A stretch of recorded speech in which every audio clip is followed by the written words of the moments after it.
todos, no vídeo de hoje irei fazer um breve resumo da distopia Admirável Mundo Novo do escritor Huxley. Pessoal, já vou deixando bem claro que esse vídeo contém spoilers, hein? Bom, a história se passa por volta do ano 2540. A principal forma de controle dos governantes sobre a população é por meio da ciência. A civilização aqui, como em qualquer outra que sofre com o regime ditatorial, não tem liberdade e autonomia sobre si. Podemos ver no livro que um dos maiores focos do poder estatal era na destruição dos valores literalmente humanos, como por exemplo o amor. O amor era algo extremamente proibido perante o mundo novo. Mas por outro lado, enquanto o amor era crime, as libertinagens na vida dos indivíduos eram estimuladas, a fim de que não se apegassem a apenas um só parceiro, mas fossem livres para terem quem quiserem. Veja bem o lema que eles carregavam: cada um pertence a todos, para sempre se recordarem das normas do mundo novo. É visível então que a monogamia é algo repugnante para a nova civilização. Então quem sofre diretamente com as consequências dessa infeliz realidade do livro é a família. No mundo novo, a família não existe. Até mesmo palavras como mãe ou pai eram vistas como algo terrível. Chegavam a ser até mesmo um xingamento.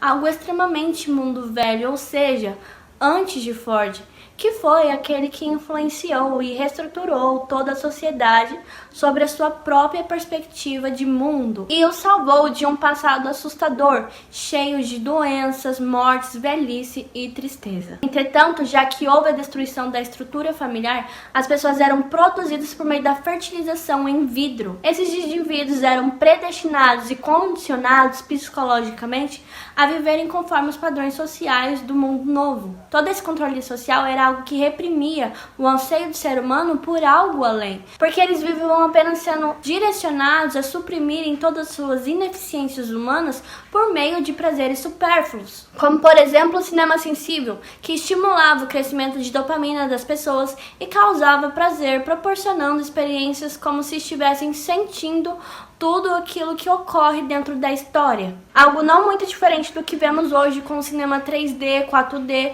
que permite você estar imerso dentro do filme. Mas quando essas formas de busca pelo prazer supremo não basta, eles acabam precisando de algo a mais para se sentirem estabilizados. Então, recorrem ao uso de uma pílula chamada soma, um alucinógeno que proporciona às pessoas quietude e tranquilidade, equilibrando todas as suas emoções. Mas o principal, essa pílula causava prazer e os fazia felizes momentaneamente, e ela era distribuída semanalmente para todo o corpo social. Assim, quando o governo não os controlava por meio de prazeres superficiais, os controlava por meio da droga soma. Pois já que no livro eles são introduzidos a ela desde sempre, eles são dependentes e recorrem a ela em um momento de instabilidade emocional. Um dos protagonistas, Bernard, há um momento da história que ele tenta ficar sem o uso da droga soma, mas logo se entrega novamente ao uso da pílula, pelo notável vício e desespero. Um ponto importante também da obra sobre Bernard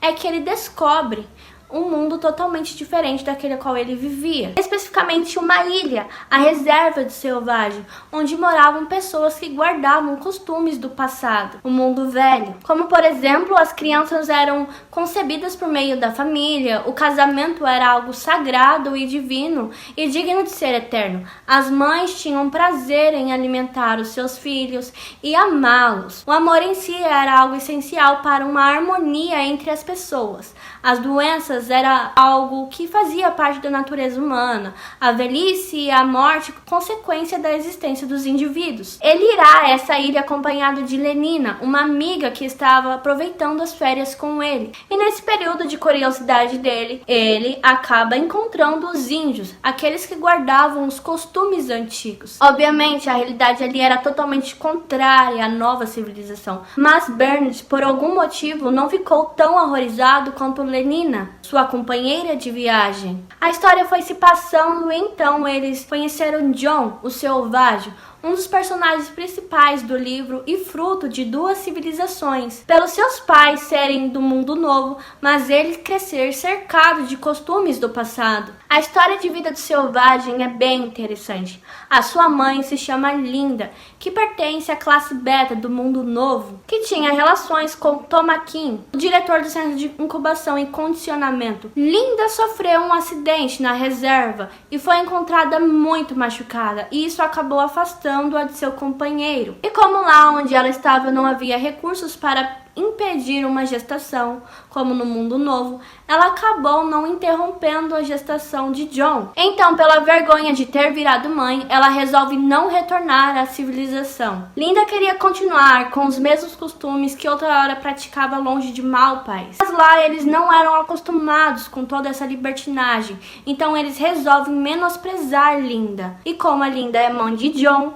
ele passa também a sofrer com as consequências dos atos de sua mãe. Mas apesar de tudo, como ele cresceu no meio daquela população, John aprendeu seus costumes, mas principalmente os seus valores. Ele via um mundo totalmente diferente das pessoas da civilização, até mesmo de Linda, sua mãe. Ele compreendia a beleza do matrimônio, a importância de sentir a tristeza e a solidão, sentimentos esses que as pessoas ofuscavam com apenas meio grama do sono. Ele carregava consigo o desejo de amar e valorizar, e sabia colocar em prática esses desejos, porque ele cresceu em um ambiente onde atos dessa forma eram normais, saudáveis, naturais. Conforme a história vai se desenvolvendo, Linda e John decidem ir para a civilização com Bernard e Nelina. E lá encontram o diretor, pai de John, que se constrange ao descobrir que Linda estava viva, mas principalmente por ter um filho. Linda já não conseguia mais se adaptar à civilização. Ela havia adquirido bastante peso e estava fisicamente muito descuidada. As pessoas a menosprezavam, então, como qualquer outro cidadão daquela sociedade, para fugir de um desequilíbrio psicológico, ela resolve dar fuga por meio do soma. E até a sua morte, basicamente, ela só vivia dopada. Acreditando que John sofreu desprezo no mundo novo, porque ele era, afinal, fruto de um pai e uma mãe. Algo inadmissível para eles. Então, ele é tratado como um animal, um ser humano exótico. Ele se desencantou totalmente com o mundo novo e percebeu que lá os costumes eram simplórios e que não o preenchiam. Ele resolve então se opor às normas governamentais e logo é detido pela polícia. Ele então é levado ao gabinete do administrador mundial, Mustafa, que conversou com ele por bastante tempo. Acredito eu que de todos os diálogos contidos no livro, esse foi o principal, porque esse diálogo destrincha toda a construção do admirável mundo novo e conseguimos perceber o que realmente o escritor da obra quer passar para os seus leitores. Eles começam a conversar um pouco sobre literatura, como Shakespeare. Então John se espanta ao notar que o administrador sabia o que ele estava falando. Uma observação sobre isso é que no mundo novo, a filosofia e a literatura eram extintas.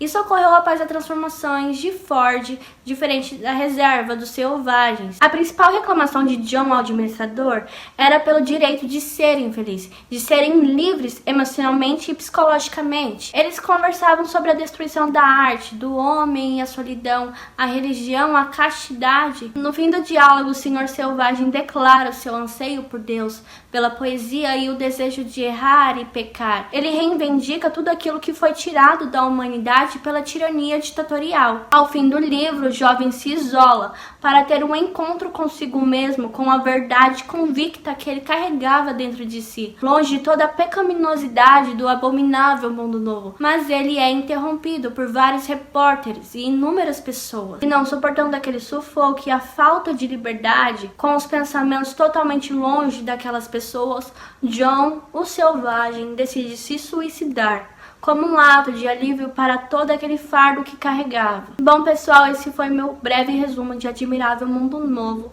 focado nas partes principais. Espero que vocês tenham gostado. É isso, e fiquem com Deus.